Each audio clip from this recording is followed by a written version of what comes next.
Hola, buen día, qué gusto estar aquí en esta segunda temporada de Agentes de Cambio. Les agradezco mucho que nos acompañen esta tarde. Bueno, esta tarde, que hoy es miércoles 19 de mayo, estamos transmitiendo en vivo desde Facebook y después vamos a compartir esta conversación en nuestras redes sociales en YouTube, en Instagram y en Spotify. Entonces yo les invito a que compartan esta charla y que igual la puedan escuchar o ver más adelante.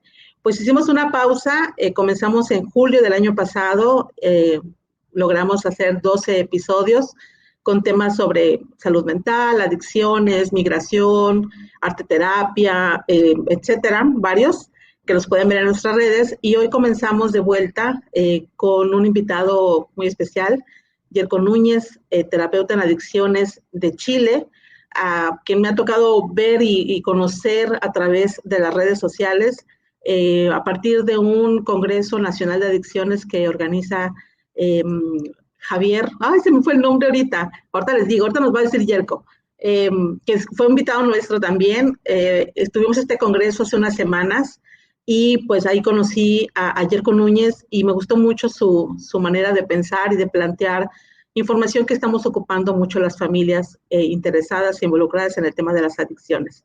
Pero sin más preámbulo, le doy la bienvenida a Yerko Núñez desde Chile, a poco más de 8,000 kilómetros de distancia. Ya averigüé, Yerko. Bienvenido. Hola, buenas noches Alejandra, gracias por la invitación, gracias por invitar al programa Agentes de Cambio, espero poder ser de ayuda y de aporte para hoy día.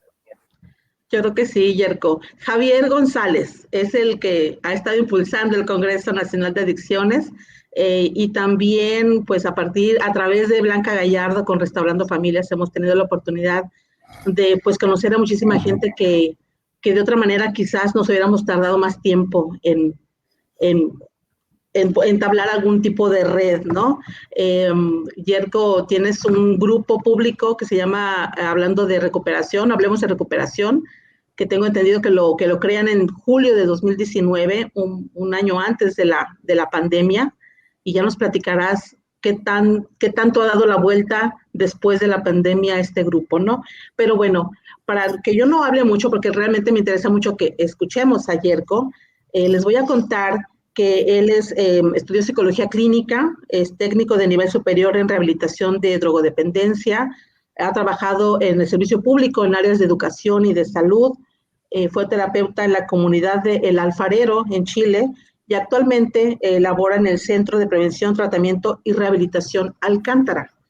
El propósito de esta charla en Agentes de Cambio es precisamente hablar con Yerko, terapeuta, padre de familia, músico, fundador de este grupo público en Facebook, Hablemos de Recuperación, y bueno, sin duda un agente de cambio que está aportando mucho a las familias que están buscando información sobre el tema de las adicciones.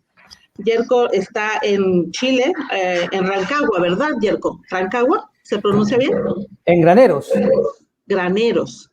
Graneros, sí. Bueno, ni que estuviéramos en Chile nosotros, ¿verdad? Pero allá, estás en Chile. Graneros, Chile, sí. Graneros, Chile. Ahí naciste, en esa ciudad. No, yo nací en Rancagua, sí. Rancagua. Ah, perfecto, perfecto. Pues estamos, como te decía, según mis cálculos, a poco más de 8,000 kilómetros de distancia. Y mira lo que son las cosas, pues conocerte a mí me parece súper valioso y ver esta posibilidad de encontrarnos a través de las redes sociales, Yerko. Yo te quisiera preguntar sobre esta primera etapa de tu vida. Platícanos un poco de tu niñez y tu adolescencia. Ahora que compartíamos la difundíamos la entrevista, nos contabas un poco en una publicación, pues, de la vocación que tienes, ¿no? Y de cómo también el tema de las adicciones te pegó directamente a ti como persona y también en tu familia. Si pudieras platicarnos un poquito de la base de tu vida, ¿no? De tu niñez, de tu infancia. Platícanos un poco de eso, lo que nos puedas compartir, para ir conociendo cómo pues empiezas a involucrarte en el mundo de las adicciones, ¿no? Bueno, yo de alguna manera hay un eco que molesta un poquito, ¿no? No lo escuchamos. Allá debe ser de mi retorno. Bueno, yo empiezo con esto desde muy pequeño. Mi padre fue adicto. Mi padre fue adicto y de alguna manera eso marcó mi vida. Cuando pequeño fui diagnosticado con trastorno de déficit atencional y me daban anfetaminas. En ese tiempo daban anfetaminas y de alguna manera me las administraban a veces no, y a los 11, 12 años me las quitaron. Y eso también me provocó el síndrome de abstinencia a muy temprana edad, lo que me hizo buscar de alguna manera refugio en otras drogas, y ahí comienzo con la marihuana, con el alcohol, ¿cierto?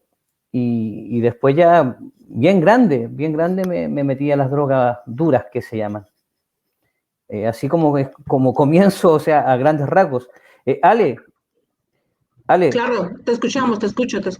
¿me permite un ratito? Lo que pasa es que se me quedó el cargador Adelante. en la pieza y me marca la batería. Espérame un poquito, ¿ya? Adelante. Yo mientras platico aquí un poco sobre este Congreso Nacional de Adicciones, me gustaría que la gente que esté interesada en el tema pueda asomarse. Es un grupo que ha impulsado Javier González también desde Chile.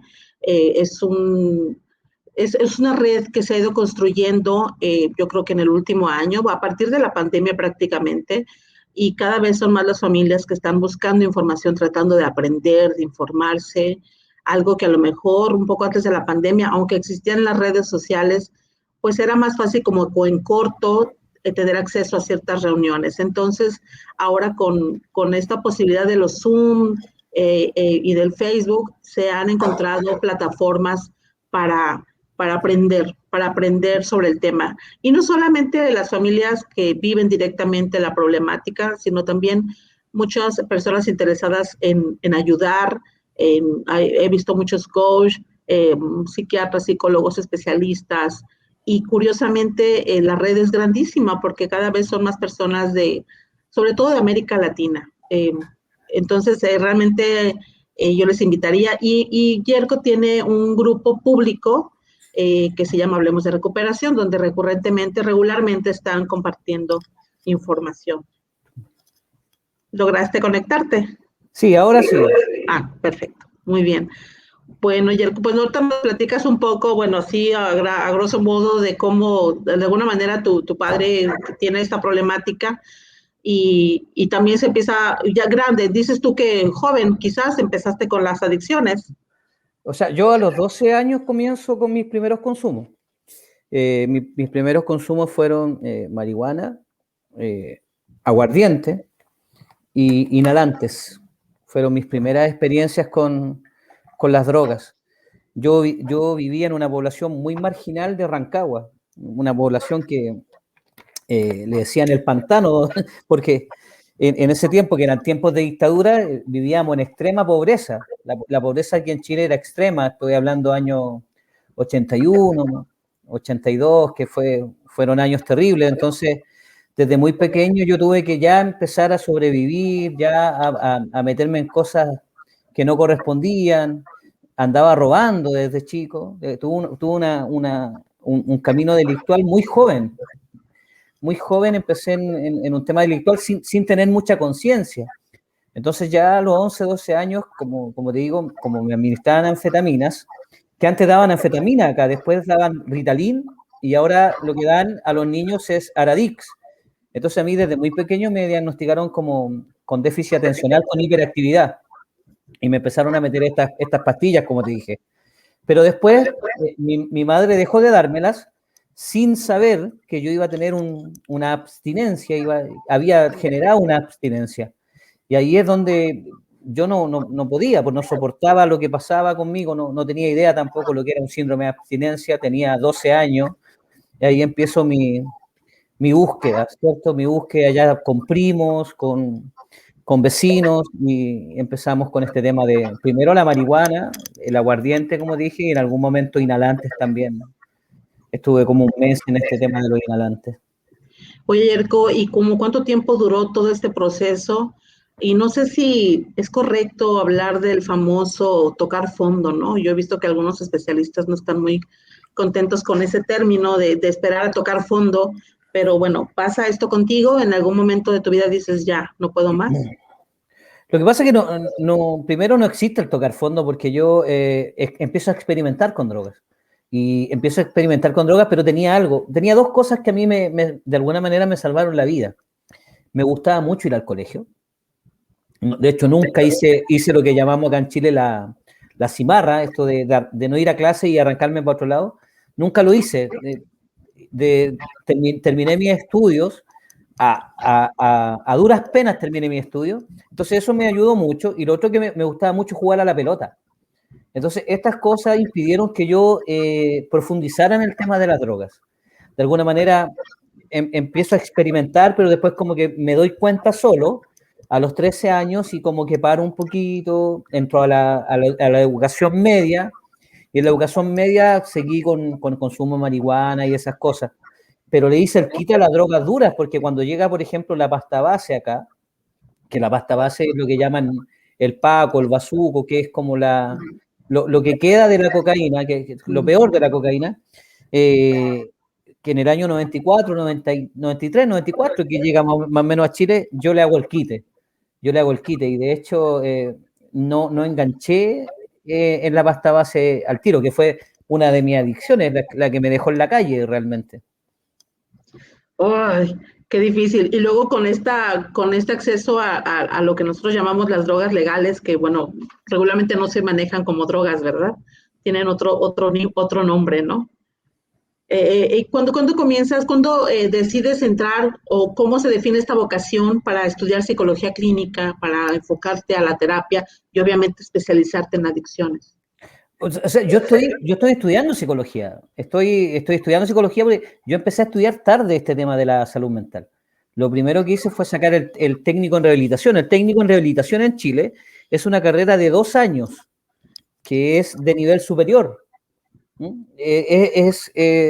Yo por eso siempre digo, el técnico o el terapeuta chileno está muy bien preparado con respecto a otros terapeutas de otros países, porque acá es una carrera universitaria técnica que es de mínimo 4 semestres, a veces son 5. Entonces de ahí nace mi inquietud por estudiar psicología. Pero yo empiezo tarde con esto porque como te digo, después empieza mi tema en las drogas.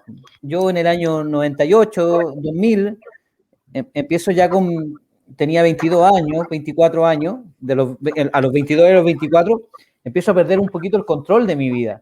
Y ahí cuando empiezo a perder el control de mi vida, de alguna manera empiezo a hundirme en el tema de las drogas.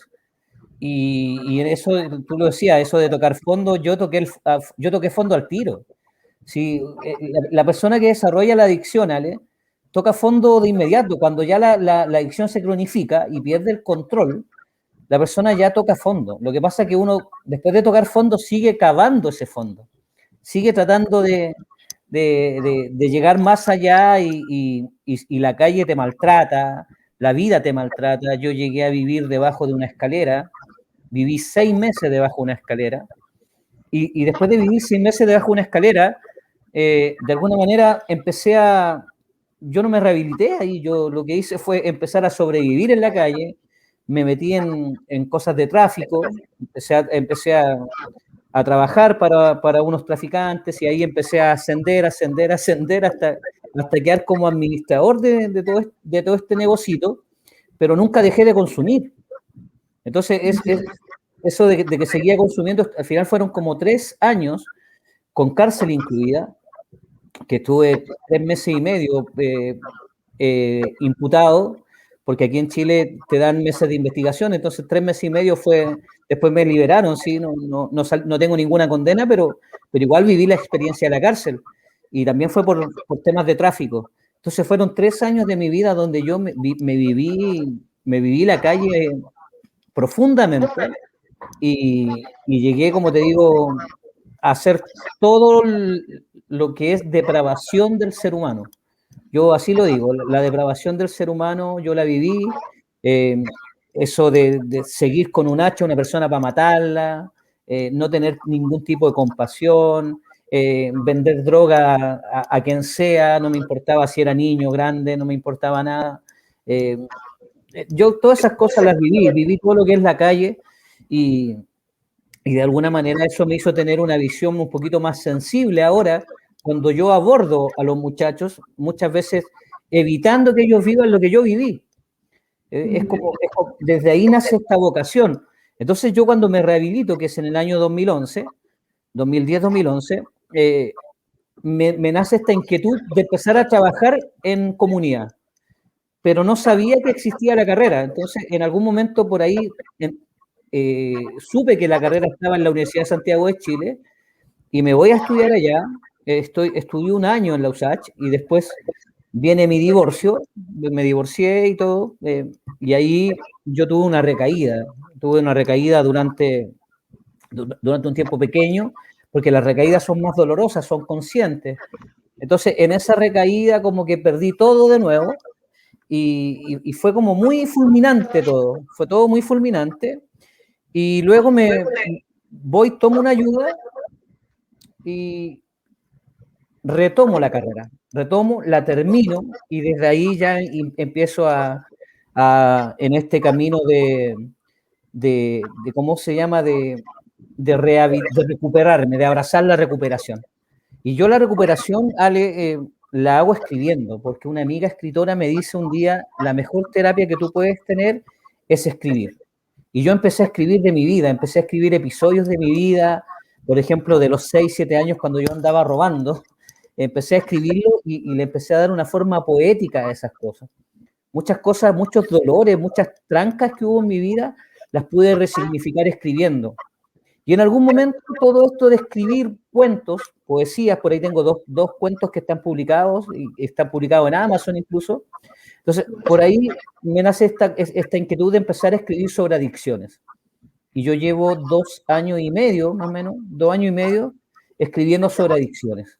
Y ahí creamos estos grupos de Hablemos de Recuperación, Hablemos de Adicciones, donde empiezo a publicar, porque sentía que no había mucha literatura al respecto, sentía que había mucha ignorancia, había mucha charlatanería también, mucha gente que opina de esto y no tiene idea, mucho reduccionismo. Entonces yo empiezo a investigar, y de ahí empieza todo esto que está pasando ahora. Incluso yo lo decía, yo nunca pretendí estar en programas hasta que acepté una invitación de Horacio a un programa de Costa Rica, que él me habló, yo le dije ya, era un programa privado, entonces yo dije ya, vamos. Lo compartimos, había muchas familias que eran de varias partes de Centroamérica e incluso Estados Unidos, y como que me empezó a gustar, y después me invitaron de Ecuador, y después el Javier habló conmigo para que organizáramos el Congreso Nacional de Adicciones, estuvimos ahí organizando un poquito, Blanca después, y así, pues, así esto como que empezó a darse, y aquí estamos. Se ha hecho toda una red, ¿no, Yerko? Es una red grandísima y creo que, bueno, faltan muchísimas más familias que ojalá que puedan también encontrar esta posibilidad o están conversando quizás en otros espacios. Y es importante eso. Pero lo que hablas de demasiada información, del reduccionismo, de la charlatanería, que es uno de los temas que quiero preguntarte, que lo tengo por aquí apuntados, precisamente que estamos accediendo a tantísima información y a tantos conceptos a veces tan arraigados que es difícil que te digan que la codependencia es enfermedad, pero luego digan que no es enfermedad, que te digan una cosa y luego la otra, o que sigamos diciendo adicto en recuperación cuando tú nos dices, no, eres adicto, y si estás en recuperación ya no eres un adicto. O sea, todo ese tipo de asuntos. ¿Cómo prepararnos, Yerko, ante tanta información? Pues. Lo que pasa que, Ale, que nosotros tenemos que romper muchos paradigmas. Una de las cosas que por lo menos yo y gente que está trabajando conmigo hoy día, porque yo pensaba que estaba solo y de repente me di cuenta que no estaba solo, que había más personas que estaban en la misma mía, de humanizar todo esto, de humanizar el tema de las adicciones, humanizar el tema de las familias, de empezar a ver a la persona, de empezar a ver la vida, empezar a ver que hay una persona con cosas complejas y que la adicción no es el problema, sino que la adicción termina siendo casi el síntoma, que hay muchas cosas que están detrás de eso. Entonces, cuando empezamos con todo esto, como te dije antes, había que romper un poquito toda la charlatanería que había, por un lado, y otro, los paradigmas que habían por otro, estos paradigmas de que todas las familias son codependientes, de que la persona es adicta para toda la vida, o el paradigma de que los adictos son todos delincuentes, y el estigma, y tantas cosas que estamos rompiendo hoy día. Eso por otro lado. Y por otro lado tenías la ignorancia, porque también somos muy ignorantes en esto. Estamos recién hoy día con el aporte de las neurociencias aprendiendo un poquito más de los procesos cerebrales que tienen que ver con la adicción, de los sistemas de aprendizaje, del rol de la memoria, del rol de la dopamina y tantas cosas que antes no las veíamos, que antes pensábamos que la persona, nada, pues se hacía adicto por decisión y que después no tenía la voluntad para salir de eso nomás y había que ayudarlo. Y no es tan así. O veíamos que la familia se enfermaba y se hacía codependiente, facilitando, y que la codependencia le dábamos ese nombre, pero tampoco es tan así. Entonces, hoy día ya podemos hablar de patologías duales, podemos hablar de constructos, podemos hablar de desadaptación, conductas desadaptativas, perdón, podemos hablar de vacíos existenciales, podemos hablar de muchas cosas que están detrás de la adicción. Uh-huh. Ahorita que platicabas un poco este proceso en el que te toca vivir tantas situaciones difíciles y que de alguna manera, no sé, desde fuera, sobre todo los familiares, había mucho esta idea de que están así porque quieren, porque no tienen voluntad, ¿no?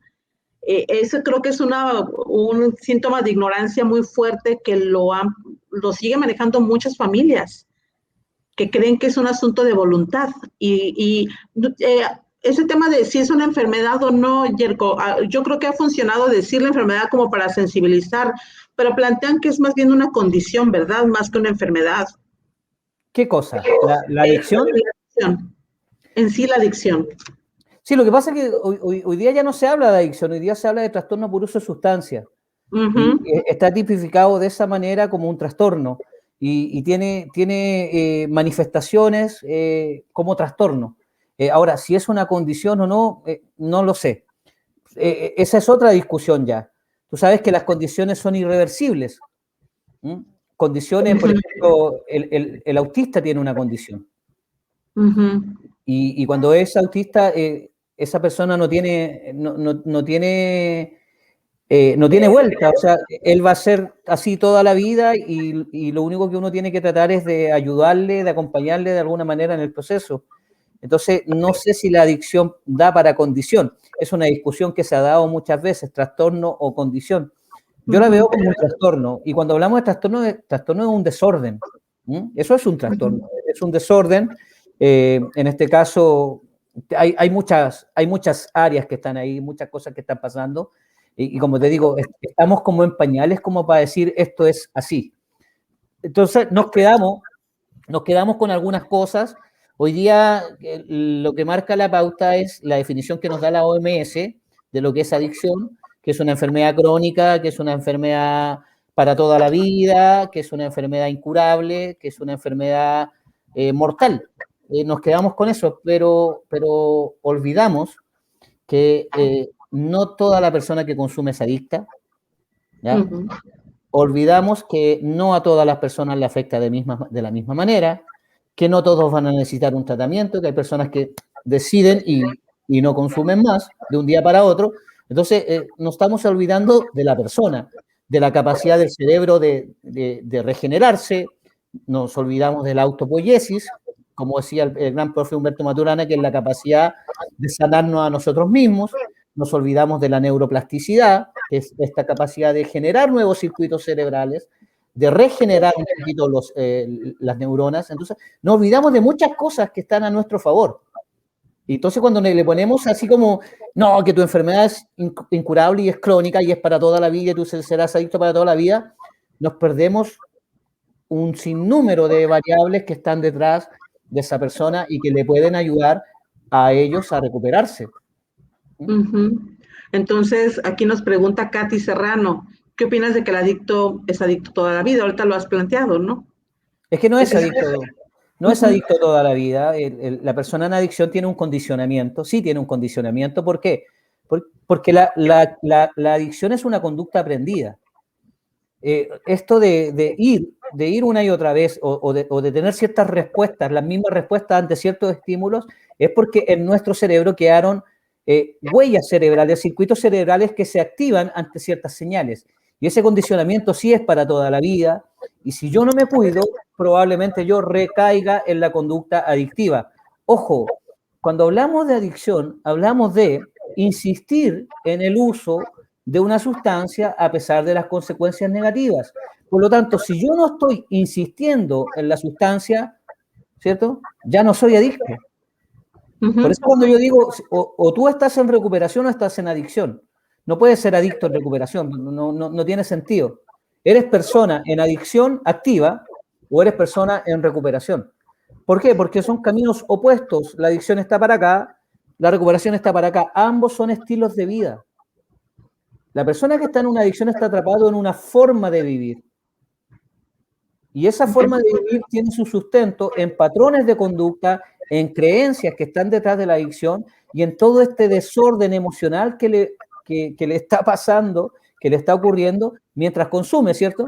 Que es estos procesos psicodinámicos que tienen que ver con el ansia primero, la externalización, la compulsión y después de la compulsión que le lleva al consumo, después ya no tiene el consumo, aparece de nuevo el ansia y repite el proceso una y otra vez y está en un bucle adictivo y esa es la adicción. La recuperación es algo totalmente distinto, no es un camino circular así, no.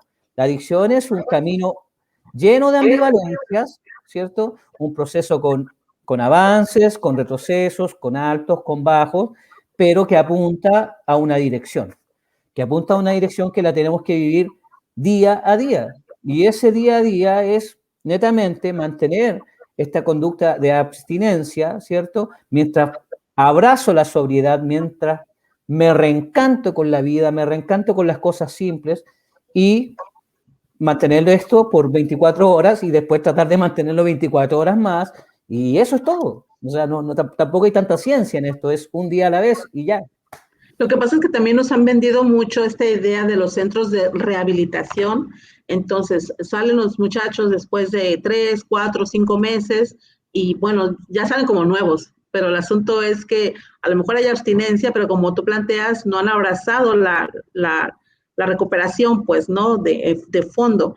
Pero creo que mucho tiempo, por lo menos acá en México, hemos visto que te venden esta fórmula en la que la persona que tiene el consumo, pues se está tratando, pero de manera paralela hay toda una problemática que ese es otro tema, el de las familias y del entorno. Pero bueno, volviendo a esto de la desintoxicación y la rehabilitación, es un proceso un poco largo, ¿verdad? Bueno, dices tú que a lo mejor hay gente que decide y simplemente lo logra, pero... Sí, lo que pasa es que cuando la persona necesita rehabilitación es cuando la persona ya está en consumo problemático y ahí ya nos metemos en otras clasificaciones del tema del consumo. No todos necesitan rehabilitación, ¿cierto? Pero hay personas que sí lo necesitan y hay adicciones que sí lo necesitan.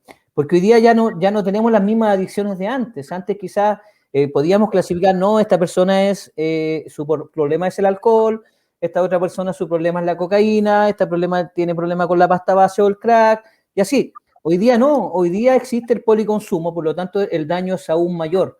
Está comprobado que el 70% de las personas que buscan ayuda hoy día tienen patologías base. Y cuando hablamos de patología base, hablamos o de una depresión, o de un trastorno limítrofe, o de una bipolaridad, que al juntar esta patología base, solamente con fumarme un pito ya estoy empeorando la condición. Con fumar un pito de marihuana, y si yo soy, por ejemplo, esquizofrénico y estoy consumiendo marihuana, ya soy un paciente dual, porque esto se viene a potenciar y el riesgo es casi mortal. Entonces, hoy día ya que existe el policonsumo, es un poquito más complejo sanar a una persona. Porque la persona que tiene patologías base, Alejandra, recurre a la automedicación, porque no se soporta a sí mismo, no soporta su trastorno. Entonces, va a la automedicación. Y es increíble como, por ejemplo, la persona que tiene depresión normalmente combate su depresión con alcohol, que es un depresor. Y eso empeora la situación, no la arregla, no, pero existe esta fantasía de automedicarse. Entonces, hoy día los programas de rehabilitación ya tienen que ir apuntando a cómo trabajamos con patologías duales y cómo vamos incorporando todas las disciplinas existentes para poder ayudar a esa persona. Ahí es cuando hablamos de la transdisciplinariedad que se necesita hoy día, que no es solamente lo neurológico, lo médico, lo biológico, sino que también tiene que ver mucho con estas cosas espirituales, mindfulness, meditación, la fe. Todo tiene que converger en cómo ayudamos nosotros a una persona a salir de su adicción. Ahora que hablas de la patología dual, nos llevas a otra problemática que también quizás no hemos prestado toda la atención debida, que es la salud mental. Regularmente las familias etiquetamos a los miembros de la familia, ¿no? Entonces allá está el que es muy calmado, el que es muy introvertido, el que es muy relajiento. Entonces creo yo que hay poca atención a señales sobre problemáticas de salud mental y que a lo mejor como está esta apertura para tomar alcohol de manera legal, pues cuál es el problema de que no te tomes una cerveza. Entonces, como no hay una identificación de la problemática de salud mental, también ahí tenemos otro asunto a atender, ¿no? Claro, es que hoy día la salud mental es la verdadera pandemia, Alejandra. Bueno, Está sí. todo el mundo de alguna manera está pasando por estados mentales medios complejos y nadie se hace cargo. La salud mental es precaria, hay una precariedad en todas partes, no hay sociedad hoy día, por lo menos en Latinoamérica, que goce de buena salud mental, porque si así fuera, no pasaría lo que nos pasa, ¿cierto? Esto que los narcos sean dueños de tantas cosas y que maten a diestra y a siniestra, que ya eso afecta a nuestra salud mental, que los gobiernos estén llenos de corrupción y que las policías estén desatadas, que la gente quiera manifestarse, que la gente esté acumulando rabia, que la gente esté acumulando esta cuestión de un poquito frustraciones, impotencias, todo eso afecta a la salud mental.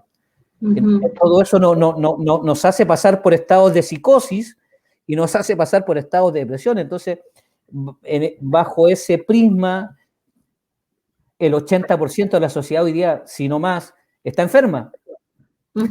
Entonces, las adicciones son manifestaciones, de alguna manera, de esto. Pero no solo las adicciones, también son las comportamentales, ¿cierto? Como la ludopatía, este negocio creciente de las apuestas, de los juegos, de las maquinitas, también son el uso de la pornografía, el recurrir a la prostitución y toda esta búsqueda de sensaciones, porque la gente quiere llenar esas carencias, quiere llenar esos desórdenes de alguna manera con sensaciones, busca afuera lo que no está teniendo adentro. Y eso ya es un problema de sociedad, ¿cierto? Y ya podríamos ir más allá, es un problema del ser humano en sí. Hablas de problemas del ser humano, así como del individuo, y quisiera devolverme un poco a tu historia, que es muy bueno, con sus variables, obviamente cada quien trae como su propia historia. Vemos lo que le pasa a esta persona que trae la adicción, ¿no? Entonces, todos los momentos difíciles, la cárcel, ¿no? Robar, etcétera. Pero de manera paralela hay también un impacto en la familia, en la mamá, en los hermanos, en los tíos, en todo este círculo alrededor de la persona que está en el consumo. Sin embargo, regularmente en la familia no se atiende.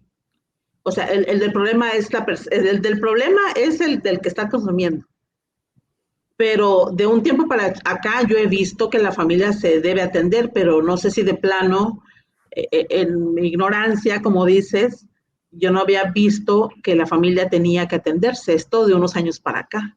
O sea, el del problema era la persona que estaba con la adicción. Claro, es que ahí tenemos otro modelo que tenemos que empezar a aplicarlo en nuestras intervenciones, que es el modelo sistémico. Cuando hablamos del modelo sistémico, no existe la codependencia, que es otra discusión, que te decían antes, la codependencia no está tipificada como enfermedad, no es una enfermedad, una patología en sí, es más bien una respuesta adaptativa a una situación que está ocurriendo. Y a eso se le empezó a llamar codependencia. Pero es como una dinámica, ¿cierto? Esto de convivir con una persona que está en adicción y enfermarse junto a él.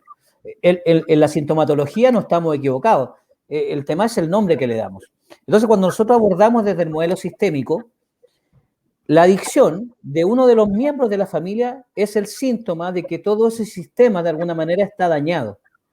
Y ese sistema está dañado porque en ese sistema, dentro de ese sistema familiar, hay cosas que no se han hablado a tiempo. Hay cosas que se han callado durante mucho tiempo y que de alguna manera tuvieron su manifestación en la adicción de uno de sus miembros.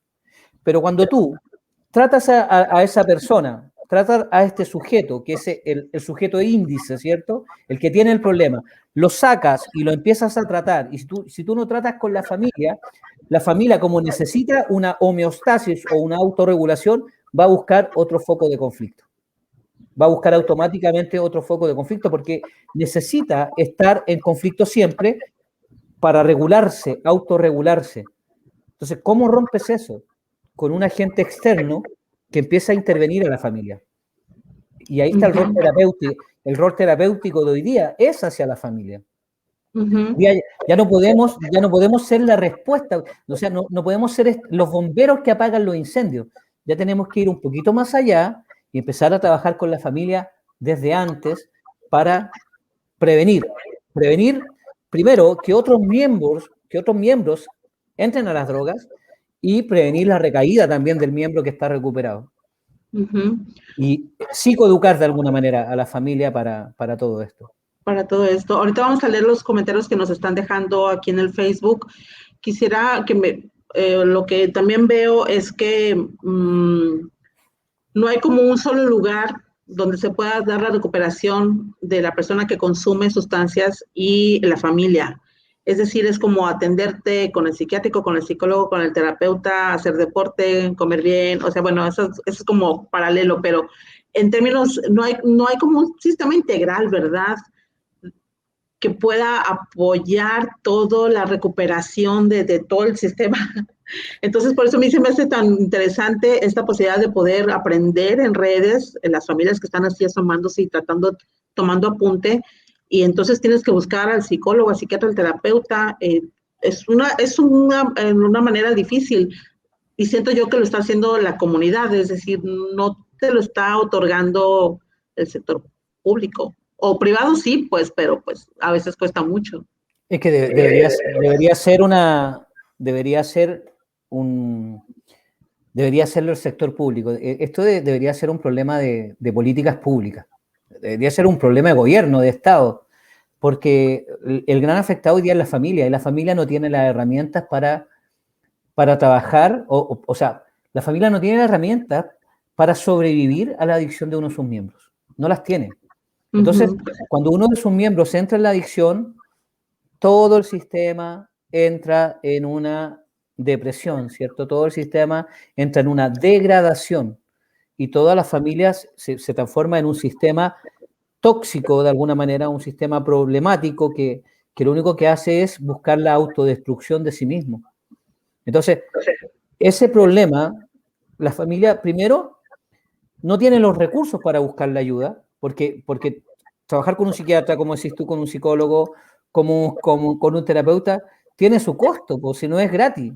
Entonces, claro, la salud mental es cara, cuesta dinero, y los resultados no son muy efectivos de acuerdo a lo que cuesta, porque una persona no... ¿Cuánta gente se va de alta en un año?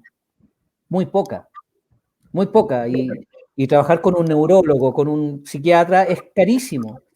Entonces, ¿cuál es el resultado que ellos tienen? Son muy pocos los resultados. Es más bien estabilizar a la persona. Entonces, el tema de salud mental debería ser un tema de orden público. Sí, estamos como con un monstruo, ¿no? Frente a nosotros. Déjame compartirte algunos comentarios. Álvaro Nieto nos manda un abrazo desde Valledupar, Colombia, no sé si lo dije bien. Katy Serrano dice que es tarde, hay prejuicios de la sociedad. Álvaro Nieto dice, la adicción es renunciar a todo por una cosa, y recuperación, renunciar a una cosa para recuperar todo. Siempre es tan poeta, Álvaro, ¿no? Pero me hace mucho sentido lo que dice, de verdad, me hace mucho sentido eso de que es renunciar a todo por una cosa, ¿sí? Que en este caso es por la sustancia, y recuperación tiene que ver con renunciar a esa misma sustancia para empezar a recuperar todo. Es un camino totalmente inverso, por eso no puede existir el adicto en recuperación, ¿te das cuenta? Porque es inverso, son cosas totalmente opuestas. No tiene lógica, ¿cierto? Katy Serrano, bueno, mi pregunta apunta a que la sociedad a una persona que fue adicta, aunque esté bien, sigue tratándolos como adictos. Es que esa es la parte que nos falta, Alejandra. Mira, nosotros en Chile, yo doy gracias porque me toca trabajar en un centro de tratamiento Alcántara, donde nosotros trabajamos desde el modelo integrativo, ¿sí? Y trabajamos mucho con la familia, y trabajamos con patologías duales, trabajamos desde la DBT, ¿cierto? Que es toda esta dialéctica conductual que hoy día tiene muy buenos resultados en patologías duales, y estamos implementando constantemente junto a mis compañeros estos programas de innovación que se están dando.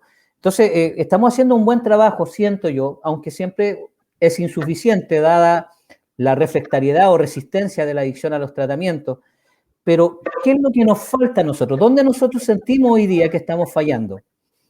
Sentimos que estamos fallando en la parte de reintegración social de la persona. ¿Y por qué? Porque si bien nosotros preparamos a la familia y educamos a la familia para que estos chicos vuelvan, estos chicos se reintegren al sistema familiar y se reintegren laboralmente y se reintegren como personas que puedan hacer un aporte a la sociedad en sí siempre les va a poner este estigma de que tú eres adicto y que el adicto dura poco, que el adicto en cualquier momento se va a robar algo. Entonces hay una desconfianza con el tema de la adicción. No hay programas que se preocupen de acompañar en este seguimiento a la persona. No existen los programas, no existen las casas de transición, que son muy necesarias, donde las personas, por ejemplo, que no tienen dónde volver después de un tratamiento, puedan estar ahí mientras se reinsertan socialmente, laboralmente. No existen en Chile. No existen políticas de gobierno donde llamen a la inclusión de una persona en adicción. No existen. Por lo tanto, a nivel gubernamental, a nivel de políticas públicas, la recuperación, la rehabilitación, no es algo que ellos crean, no es algo que para ellos exista. Es algo que nosotros creemos, pero nosotros somos muy pocos. Y nosotros abarcamos a un mínimo del problema, porque si yo te doy las cifras de Chile, donde tenemos, según un reportaje de hace 2 años, tenemos 700.000 personas en adicción, 700.000 personas, y las plazas senda para rehabilitarse son 45.000. Estamos hablando que el gobierno se hace cargo del 6% del problema. Y los públicos, o sea, y los privados, que como el centro que trabajo yo, nos hacemos cargo del otro 6%. Pero la rehabilitación es carísima, tiene un costo muy alto. Entonces debería ser un tema de gobierno, no debería ser un tema de que la gente tenga que gastarse un sueldo mínimo o 2 sueldos mínimos en poder internar a su ser querido.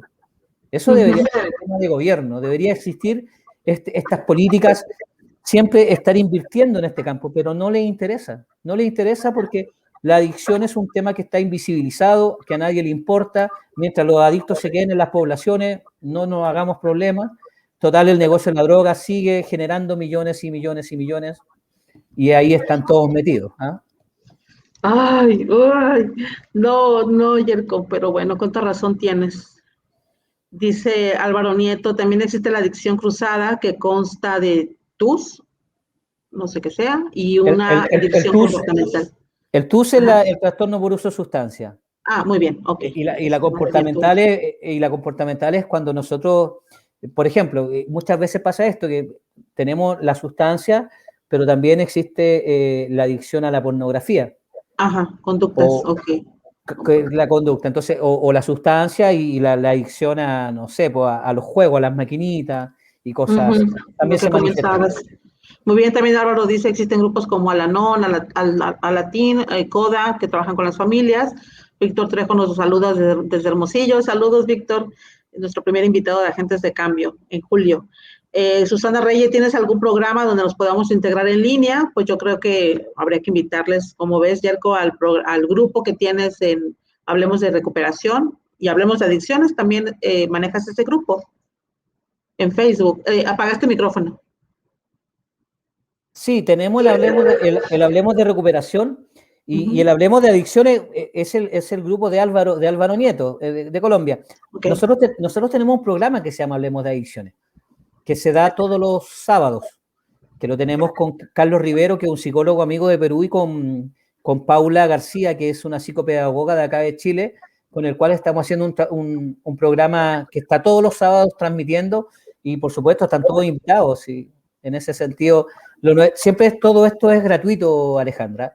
Yo todas las cosas que creo que he hecho hasta acá han sido gratuitas. No está en mi intención cobrarle a nadie, por lo menos por este trabajo, porque en ese sentido no me quejo, no me va mal en lo que yo hago, entonces no tengo para qué buscar en las redes el retorno, ¿cierto?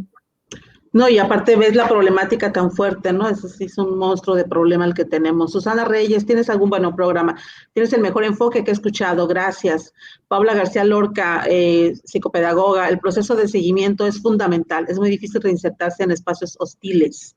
Ahí está Paula, mi compañera, sí. Y la Katy también, una amiga de acá. Ajá, totalmente de acuerdo, las familias deberían ser educadas en lo que planteas, porque esa desconfianza, lejos de ayudar, puede provocar recaídas. Pues mira, hablas de que somos muy pocos los que estamos a lo mejor trabajando desde el aprendizaje, ¿no? Exadictos, no sé si esas palabras, a mí la verdad ese concepto no me gusta tanto, pero mucha gente que está pues finalmente tratando de resolver con lo que puede, como puede, sobre todo con todo el deseo de, pero sí es un tamaño de problema mayúsculo, ¿eh? Sí, por supuesto, porque hoy día nosotros hablamos de adicción a la sustancia, pero hay muchas adicciones. ¿Tú sabías, Alejandra, que todas las adicciones funcionan de la misma manera a nivel cerebral? Todas, incluso la adicción al chocolate, incluso la adicción a la Coca-Cola. Claro, pero todas funcionan, lo que cambia es la intensidad. Lo que cambia la intensidad y por lo tanto cambia el daño, pero todas funcionan de la misma manera. Sí, ya ves que se ejemplifica mucho y se compara a veces el problema de la diabetes con la adicción, ¿no? De un diabético que no consuma azúcar y le vale gorro y va, o sea, no es como que algo que pueda controlar de pronto, ¿no? Entonces, hay mucha esta idea de que la persona que está con el consumo puede dejar de consumir si quiere, ¿no? Pero bueno, es uno de los muchos estigmas y prejuicios que hay, Yerko. Cuéntanos un poco, bueno, te divorcias después de todo este proceso, tú ya tenías a tus hijos cuando estabas en esta problemática, y planteabas en un post que compartiste ahora que teníamos el programa, donde decías que de alguna manera uno de tus motores para enfocarte en este tema y ayudar a tanta gente es como que pensando en tus hijos, ¿no? Que no quieres que se repita este patrón.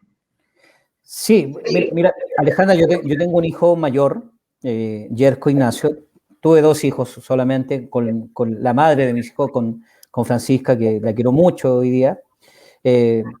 Somos amigos y tratamos de ser buenos padres, ¿cierto? Pero sí fue un problema con nuestro hijo mayor, que de alguna manera está con un diagnóstico de una patología base. Entonces, yo lo único que quiero lo único que lucho es para que él no repita los patrones autodestructivos que yo cometí. Y esa ha sido mi tarea. Yo entiendo que si yo corto con esto, de alguna manera puedo protegerlo a él. Pero si yo hubiese seguido en el tema de las adicciones, probablemente mi hijo inconscientemente hubiese tomado mi mismo camino, porque así fue con mi padre. Mi padre hasta el día de hoy es adicto. Él en algún momento fue traficante, vivía en el norte de Chile, y como en el norte entraba la droga, él era uno de esos que tenía su negocito allá, pero después él perdió el control de su vida y hasta el día de hoy él está en consumo, teniendo tiene como 65 años y sigue en consumo. Desarrolló el mal de Diógenes, el mal de Diógenes son aquellos que recogen cositas y siempre de la basura o Okay. de las chatarritas y recogen cuestiones, y él tiene esa parcelita que es donde vive él, la tiene llena de chatarra, de televisores, lavadoras, cocinas, que él trata de arreglar y todo, y en eso se la lleva, y, y, y nada, pues no tuvo vuelta él, no tuvo vuelta, tiene una pancreatitis que ya no sé cómo no se ha muerto, de verdad. Sigue vivo, yo creo que por la pura droga. A veces Yerko, ¿y uno... cómo lo manejas? Es decir, aquí entramos en el terreno de lo que hemos llamado codependencia, que creo que muchas mujeres especialmente como que lo cultivamos un poco más. ¿Cómo manejar esto, Yerko, o con un familiar en el punto que a veces, muchas veces las mamás o las esposas, las hijas, queremos como que cambiar la circunstancia y decirle, vete por aquí, mira por acá? ¿Cómo lograr que desprenderte un poco y también entender que en cierto punto pues ya no depende de ti? ¿Cómo hacerle? Lo que pasa es que cuando uno entiende lo que es el amor responsable y uno entiende que primero que nosotros no podemos salvar a nadie, porque eso tenemos que tenerlo claro. Nosotros no podemos salvar a nadie. Cada hombre, cada ser es dueño de alguna manera o artífice de lo que va a ser su destino. ¿Ya? Y ojo con esto, no nos confundamos, porque si bien la persona que está en adicción no tiene la voluntad para decidir dejar la adicción, sí en algún momento se hace consciente y sí en algún momento puede abrazar la recuperación. Y de hecho, tiene la opción. No podemos decir que una persona durante 20 años no está como ahí, como ciego, no. En algún momento despertó, Decidió. en algún momento se hizo consciente que tiene un problema, en algún momento se le entregaron las herramientas, se le entregaron las condiciones, y si él no las toma, yo puedo insistir una vez, yo puedo insistir muchas veces, pero en algún momento tengo que decir, a ver, para un poquito, porque esta persona no quiere, ¿cierto? Y yo tengo que cuidar lo que me queda. Yo suelto a mi padre, lo suelto, yo insistí con mi padre, traté de ayudarlo hace tiempo, durante mucho tiempo, pero cuando él ya me dice, hijo, esta es la vida que yo elegí, esta es la vida que yo elegí, yo soy feliz acá, a mí no me falta nada, este es mi mundo, esto es lo que me gusta, yo digo, ya papá, listo, yo lo único que te voy a decir que tú no vas a poder ver más a tus nietos, ¿ya? Porque tú no eres un buen ejemplo para tus nietos y tú no puedes estar cerca de tus nietos. Entonces, yo se los presenté, todos son tus nietos, se los presenté a los dos, pero tú no puedes estar cerca de ellos porque me los va a dañar. Entonces yo tengo que elegir también y decir, suelto a mi padre por salvar a mis hijos. Claro. Entonces, yo también conozco familias que tienen un hijo de la adicción y insisten con ese hijo, pero se olvidan que tienen más hijos. Y resulta que tanto insistir con el otro, con el hijo que está de alguna manera enfermo o atrapado en la adicción, los otros hijos también se les empiezan a enfermar y empiezan a crear otro tipo de trastornos que, si bien a veces no es la adicción, pero son otras patologías que otras cosas que empiezan a ocurrir. Entonces, el amor responsable me lleva a mí a hacer un proceso de aceptación radical y decir, esto es lo que puedo hacer y esto es lo que no puedo hacer. Esto es lo que puedo salvar y esto es lo que no puedo salvar. Aquí yo tengo que enfocar mi energía y hay cosas que yo tengo que dejar nomás que sigan su rumbo. Y ese es un proceso doloroso, pero es un proceso que hay que hacer. Aceptación radical. Aceptación radical. Radical, qué fuerte, Yerko, sí. Porque a veces como que adornamos mucho las cosas, pero bueno, también tenemos que estar muy, muy claros, ¿verdad? Es que la aceptación radical, Alejandra, me lleva a mí a entender que las cosas son como son. Las cosas son como son. Y, por ejemplo, con mi padre no quiere cambiar. ¿Y qué saco con insistirle? Porque él conscientemente no quiere cambiar. Es una persona que lleva 30 años en la adicción. Entonces, yo lo he hablado con él y él tiene una vida dedicada al consumo. Entonces, muchas veces yo digo, pucha, es mi papá, yo lo quiero, yo lo perdoné, yo ya pasé ese proceso de rabia y todo, lo viví hace años, pero yo lo perdoné, lo solté y él va a ser mi papá, listo, me quedo con el mejor recuerdo de él, pero yo no quiero verlo, no quiero saber de él porque me hace mal, me hace mal. Entonces, tampoco lo quiero cerca de mis hijos porque no quiero que mis hijos vean el modelo. O sea, trato yo de ser un buen ejemplo y me cuesta porque también soy una persona un poquito dispersa, ¿cierto? Pero yo tengo que proteger a los míos, tengo que proteger a los míos y a los que vengan, porque después de mis hijos vendrán mis nietos, y pues, eso es, de alguna manera. Leía en tu muro, ahí me estuve asomando un poquito y me gustó mucho una publicación que hiciste en algún momento donde hablas que prefieres lo imperfecto, lo errático, lo roto y lo quebrado, lo humano, lo simple, lo inconsecuente y contradictorio, lo enseñable y lo real. Creo que aquí, de alguna manera, cuando leí esta publicación, a veces, sobre todo quienes estamos inmersos en este tema, traemos el prejuicio, ¿no?, de la sociedad muy encima. Pero aparte también a veces nos exigimos demasiado o a veces cerramos los ojos a lo real. Pero tomar conciencia de que estamos rotos y quebrados y de que somos humanos y que también a veces somos contradictorios, ahí vamos, a donde quiero llegar un poco, Yerko, es el tema de las emociones. Las adicciones de alguna manera son la enfermedad, es la enfermedad de las emociones, tiene que ver, está ligado esto. Por supuesto, detrás de la adicción hay mucho dolor emocional, hay mucho desorden emocional. Bueno, yo recuerdo cuando escribí eso, ¿eh? paso, yo paso por esos momentos también, ¿eh? Porque paso por esos momentos de mucho cuestionamiento, ¿ya?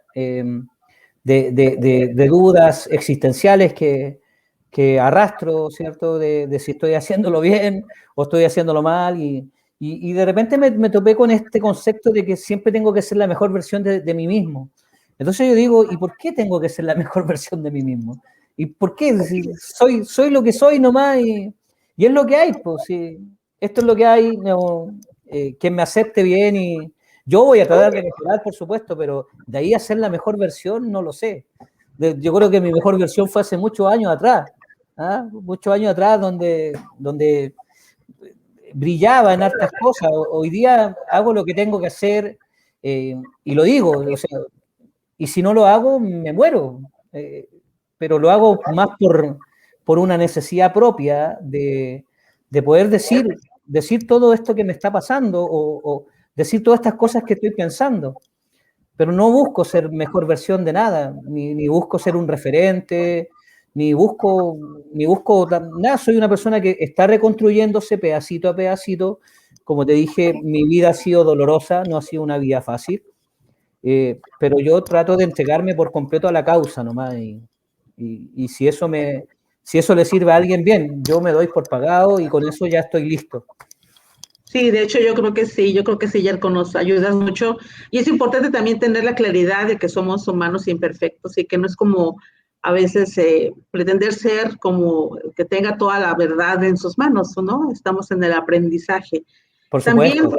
también asomándome a tu muro, porque pues no nos conocemos tan lejos, pero me encanta conocerte por lo menos de esta manera. Hablabas de una mujer a la que admiras mucho, una agente de cambio, la describiste como una allendista, romántica, pura, sincera, noble, llena de poesía y canto. ¿De quién hablo? De mi madre, ¿no? De tu madre. Sí, sí. Sí, Me encantó leer esas palabras, bueno, todo esto que describiste de María Soledad. pero bueno, ahí tiene un poquito cómo yo he ido resignificando mi vida, Alejandra, porque yo con mi mamá yo me crié con mi abuela, mi mamá me tuvo muy joven, me tuvo a los 17 años, entonces, imagínate, pues era una Lola cuando me tuvo a mí, entonces, muchas de las cosas que pudieron haber pasado, nada, pasamos ese proceso de perdón también, ¿no? De Que lo decir, hubiera. sí, de perdón y decir, pucha, yo sé que hiciste lo que pudiste. Yo agradezco que no me hayan pasado cosas peores, de verdad. Yo lo único que agradezco, cómo era la vida en Chile, es que la vida en Chile era muy compleja en los años 80, en plena dictadura de Pinochet. Nosotros éramos pobres, pobres, Alejandra.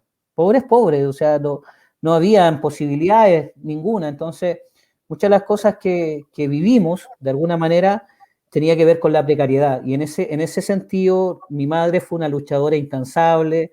Si bien los primeros años no estuvo tan presente, porque tenía que salir a buscar el alimento y para mantenernos, pero con el tiempo después fuimos reconstruyendo todo, reconstruyendo todo. Cuando yo viví la adicción, yo agradezco que mi madre me haya cerrado la puerta.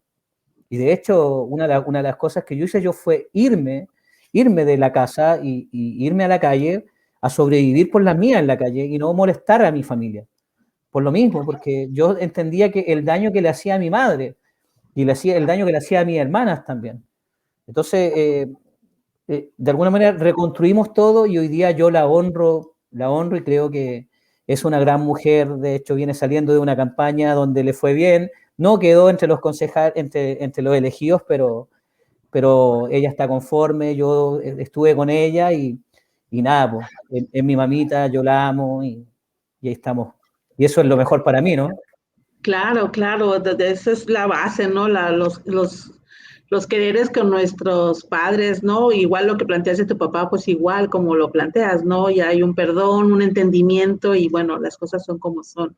Y muy cerca de tus hijos. Y creo que lo que nos cuentas, aunque es una historia pues única, personal, de alguna manera los que estamos aquí tomamos algunas experiencias, en algunas coincidiremos, en otras quizás no. Víctor nos preguntaba, este es un dato de algún estudio, pero no, si nos pudieras recordar, Víctor, ¿a qué dato te refieres? Porque ya hemos avanzado en la plática y no recuerdo. Katy Serrano, sigues brillando, pero en otra área y tu humildad, la valentía de contar tu vivencia ayudas a muchas personas, así como lo hiciste en la música, eres una gran persona. Eh, a mí también me interesa mucho que me platiques sobre la música. ¿Qué es para ti la música? Y hace rato que me hablas de que escribes, bueno, sí, he visto que escribes textos bastante amplios y muy valiosos, pero efectivamente es una catarsis la escritura. Yo trabajo muy de cerca con la cultura y creo que quisiera así como, bueno, con la cultura y el arte, bueno, con la cultura está en todo. Y particularmente, ¿qué es para ti la música? Sí, lo que pasa es que tanto la música como la literatura fueron mi mejor terapia, mi mejor trabajo terapéutico, mi mejor trabajo de recuperación. Yo a través de la escritura primero empecé a resignificar, como te dije, y empecé a reescribir muchas cosas. Y también le encontré sentido a otras. Y no fue tan fácil porque yo tomé cursos de escribir. Pues no lo hacía tan claro antes. Me enredaba un poco tratando de expresar lo que yo sentía y tomé ciertos cursos, tuve harto tiempo tomando esos cursos y después dio fruto a un par de cuentos que están publicados, como te dije. Y la música, por otro lado, nada, pues yo soy bien autodidacta en la música, no soy un músico de cuna. Entonces, también en la música yo aprendí mucho de lo disciplinado, yo aprendí a ser disciplinado, Eso. Alejandro. Ujú. Yo no tenía disciplina, yo era un tipo al aire, un tipo muy bueno para varias cosas, pero que nunca trabajó la excelencia en nada. O sea, era bueno para hartas cosas, pero a ninguna me dedicaba. Entonces, hoy día no, pues hoy día me dediqué un poquito a tocar. Tuvimos una bandita donde estuvimos tocando un par de años, entonces yo aprendí mucho, porque ahí me codié con grandes músicos y de ellos yo hasta el día de hoy agradezco que ellos hayan coincidido conmigo en algún momento de la vida, porque yo aprendí demasiado de ellos, aprendí la simpleza, aprendí lo técnico, aprendí la magia de crear una armonía musical y todas esas cosas, ¿sabes qué? Las aplico a la recuperación.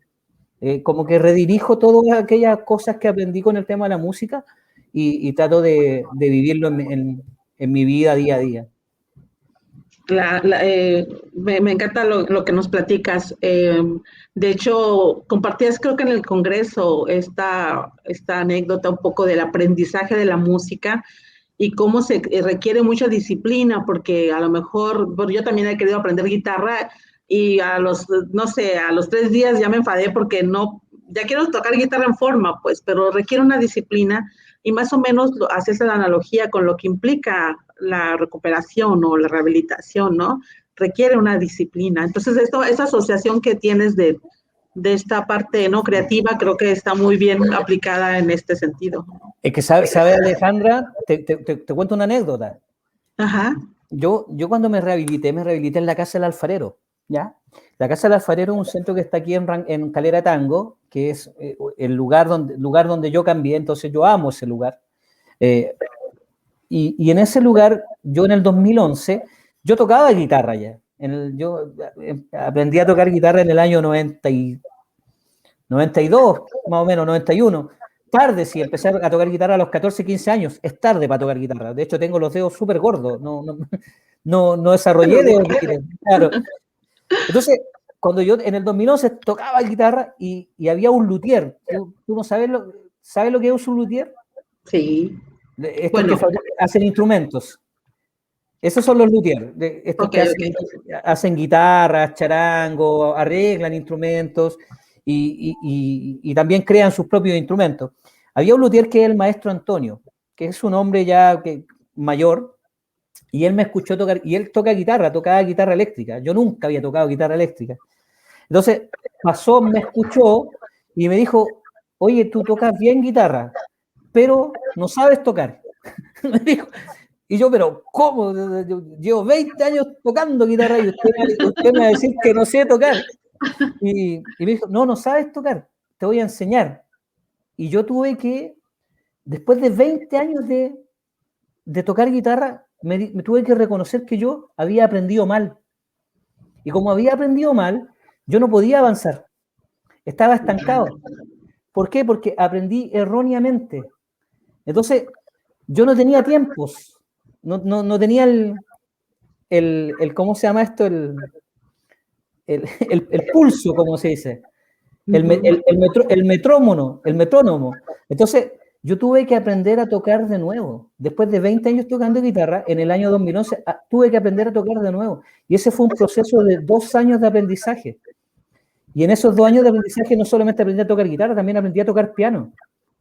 Entonces, a los 20, ¿qué tenía yo en el 2011? Tenía buena edad ya, pues a ver, 24, a los 33, 34 años, aprendí a tocar guitarra y aprendí a tocar teclado, por fin, de buena manera.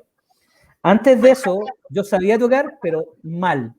Entonces, eso también hoy día aplica a la recuperación. La misma. Yo a veces lo digo, es como una película que vi. Anoten todo lo que saben de rehabilitación. Anótenlo todo en una hoja. Ahora arruguen la hoja y bótenla a la basura. No saben nada. Mañana partimos todo de nuevo. Porque es verdad, a veces hay que desaprender para volver a aprender de nuevo. Es como me llevas a lo que implican las recaídas, ¿no? Que cuando a veces hay una recaída es porque algo no se está haciendo bien, pues, ¿no? Es que mira, ahí tiene un poquito, Alejandra, todo esto que sabemos nosotros de adicción.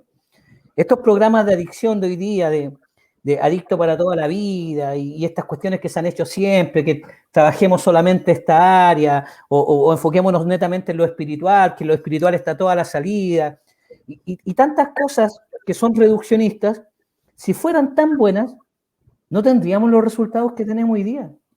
Hoy día la recaída está por sobre el 70 al 80%. Entonces, si nosotros lo estuviéramos haciendo tan bien, no pasaría esto. Entonces nosotros deberíamos reformular todo el conocimiento que tenemos. Todo debería ser puesto en cuestionamiento. Incluso las cosas que yo digo, yo siempre trato de decirle a los chicos que me escuchan, pónganlo en duda. Trabajen el pensamiento crítico y digan, a ver, este cabezón algo me está diciendo que no me cuadra. Voy a investigar mejor. Porque yo tampoco tengo todas las verdades. Entonces, yo creo que ese es el camino, empezar a cuestionar todo lo que tenemos a la mano y empezar a reformular desde la persona, desde lo complejo que es cada ser. Y desde ahí empezar a generar los programas de recuperación, en vez de generarlo desde nuestro imaginario. Porque lo que me sirvió a mí no necesariamente le va a servir al otro. No le va a servir al otro. Porque en mi experiencia, si bien te puede sensibilizar, te puede por ahí hasta sacar tus lágrimas, pero eso no sana a nadie. Lo que sana en la recuperación es disciplina, ¿cierto? Conciencia de enfermedad, o sea, desaprender, reaprender, resignificar y empezar a meterle mano a lo que está detrás de la adicción. Y para meterle mano detrás de la adicción necesitamos el conocimiento, necesitamos los profesionales, necesitamos abrir nuestras mentes, necesitamos todo una nueva forma de abordaje. No lo que hemos hecho siempre y que no resulta, que ya está viciado. Sí, y bueno, el pensamiento crítico, la aceptación radical, todo esto, ¿no? El aprendizaje, a mí me encantan todos los conceptos, porque a veces nos casamos con los conceptos y es así, y no hay vuelta de hoja, ¿no? Claro. Y 20 años después de tocar guitarra y que te digan, ojo, algo estás haciendo mal, y tener la humildad de aceptar y la disciplina de cambiar, o sea, realmente es un ejercicio difícil, pero no imposible. No, si humildad no tuve, Alejandra. No, me enojé, anduve enojado como una semana. Claro. ¿Verdad? Hasta que yo me acerqué y le dije, ¿me puede enseñar? Ujú, bajaste la guardia, pues, se dice. Y el maestro Antonio en ese tiempo era un hombre, de 55 años. Hoy día ya han pasado 10 años, ya tiene 65, somos grandes amigos y tocamos juntos. Tocamos juntos, él es primera guitarra y yo no me dio para primera guitarra, me quedé en la segunda, pero decidí ser el mejor segunda guitarra, el mejor guitarra rítmica que hay. Él se manda sus punteitos ahí, sus cosas, y yo lo acompaño y yo feliz, pues, yo feliz. Ya habrá momento de que nos compartas una rolita con la guitarra. Hoy día no. Insisto, pero bien, está bien. Reca Montiel dice, dejar a un hijo en la calle es un arma de dos filos, o se componen o se hacen peor. Nos tenemos que arriesgar como padres al tomar esa decisión. Reca, dejarlo en la calle, aquí es donde está esta contradicción de esto de deje que toque fondo, ¿no? ¿Qué es tocar fondo? Tocar fondo es que mi hijo llegue en una tumba, en un ataúd. Tocar fondo es que mi hijo se vaya preso. Eh, no, aquí no se trata de dejarlo en la calle o no, se trata de buscar la ayuda. Y buscar la ayuda parte porque la familia busque ayuda. Aquí no se trata de esperar que el muchacho se decida a buscar ayuda, sino que yo como madre, yo como padre, tengo que buscar la ayuda. Yo tengo que empezar a hablar con estas cosas. ¿Por qué? Porque muchas veces la familia, por vergüenza, al estigma, se calla y esconde estas situaciones que están pasando dentro de la casa. Y las esconde durante mucho tiempo. Entonces, eso es lo que no podemos hacer. Tenemos que buscar ayuda desde nuestro hijo está en los primeros consumos, yo ya tengo que ponerme alerta y buscar ayuda. Sí, sí. Yerko, pues mira, ya pasó un poquito más de la hora y creo que nos podemos ir hasta más. Te agradezco muchísimo esta conversación, de verdad que lo que he buscado con agentes de cambio son conversaciones que inspiren a la acción, es una frase, parte de nuestro lema y es real, así lo siento, que conversar en voz alta nos permite aprender, conocer, ¿no? Cuestionarte a ti mismo también y creo que en ese sentido pues yo espero que sea de mucho beneficio esta charla. Álvaro Nieto nos dice gracias por mostrarnos el lado más humano de Yerko. ¿Qué dice? Es difícil desencapsularnos. Un saludo, Alvarito. Yo aprendí mucho con Álvaro, Alejandra. De verdad, mi práctica la hice con Álvaro ahí debatiendo con los terapeutas de Colombia, que en el sentido de las adicciones nos llevan años de ventaja porque tienen la problemática también ahí a flor de piel. Y yo aprendí mucho, y de lo que rescato, yo rescato a Álvaro de todas maneras. Que Álvaro, ojo, es como un padrino. Es como un padrino en este tema de la recuperación, un tipo que se ha preparado mucho desde lo autodidacta, así que yo honra también a Alvarito también, todos mis respetos para él, por supuesto, y un saludo al Grupo Hablemos de Adicciones de Colombia. Muchas gracias. Y yo les invitaría a que posterior a esta conversación en el Facebook vamos a poner las ligas a los grupos donde más gente pueda como conectarse y bueno, seguir creciendo esta red. Es necesario seguir informándonos, aprendiendo, pero siempre con ese pensamiento crítico que nos ha recomendado Yerko Núñez esta tarde. Sí, por supuesto, Alejandra, todo tiene que ser puesto en duda, todo, incluso nuestros propios pensamientos, nuestras propias verdades. Por eso yo me declaro inconsecuente, porque hay a veces que yo digo algo y a la semana estoy cambiando de opinión. Y ahí me doy cuenta que en este tema sobre todo de las adicciones, todo es relativo. Yo siempre cito a Benedetti en esto. Cuando parecemos tener todas las respuestas, cambiaron todas las preguntas. Sí. Cambiaron todas las preguntas. Entonces yo tengo que estar siempre investigando. Y a medida que voy investigando, también se van cayendo ciertos paradigmas mentales míos. Cosas que yo antes creía, ahora ya no las creo. Entonces, por eso también hago una oda a la inconsecuencia, ¿cierto? Trato de ser coherente día a día, pero inconsecuente lo soy de todas maneras. Muchas gracias, Yerko Núñez, de verdad, de todo corazón, gracias. Mariela Viar dice, las personas en adicción no tienen la facultad para pensar ni para tomar decisiones, y ahí nos encontramos los familiares para ayudarlos. Me encantó la charla, gracias Ale y Yerko, Jocelyn Jiménez, Katy Serrano, Yerko, feliz de verte también, gracias por compartir tu experiencia, abrazos, igual Paula García Lorca, gracias, con 2 signos de admiración. Muchas gracias, y pues seguimos aquí en Agentes de Cambio, se queda la entrevista en Facebook y la vamos a compartir en las otras redes sociales, les agradezco mucho habernos acompañado, y Yerko, pues ya es tarde para estar, en Chile ya es de noche, muchas gracias. Muchas gracias a ti, Alejandra, por la invitación, y cuenten conmigo cuando quieran, yo feliz de participar, y bueno, pasar algunos datitos, pequeños datitos, Alejandra, ya que estamos en esto. Claro. El sábado tenemos el Hablemos de Adicciones, el programa que va a las 7 horas chilenas. Creo que Sonora son 3 horas menos. 3 horas menos, ajá. A las 4 de la tarde Sonora y a las 6 Colombia, y por ahí están los datos en Facebook para que se puedan sumar, ¿cierto? Se puedan sumar todos a la charla. Y viene también un seminario para las familias que están organizando unos amigos de Ecuador, donde también voy a estar participando, y por ahí si se quieren sumar también, ahí va a ser un tema más específico apuntando a la familia, que estoy con excelentes exponentes. Por ahí está Luber Huasco de Bolivia, creo que está la Caro Vargas también, Carolina Vargas, una psicóloga de Colombia también, y va a estar muy bueno eso. Así que invitarlos a que sigamos creando esta red y cada vez seamos más. Así es, vas a ver que sí va a ser más grande esta red. Pues concluimos y nos escuchamos y nos vemos en la próxima edición de Agentes de Cambio. Hasta pronto. Hasta pronto, Ale, que estés bien, cuídate. Gracias. Gracias.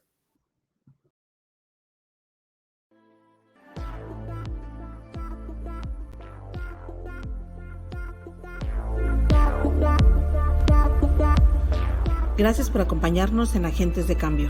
Síguenos en redes sociales porque a partir del podcast de todos los miércoles aspiramos a seguir entablando conversaciones que nos inviten a la acción.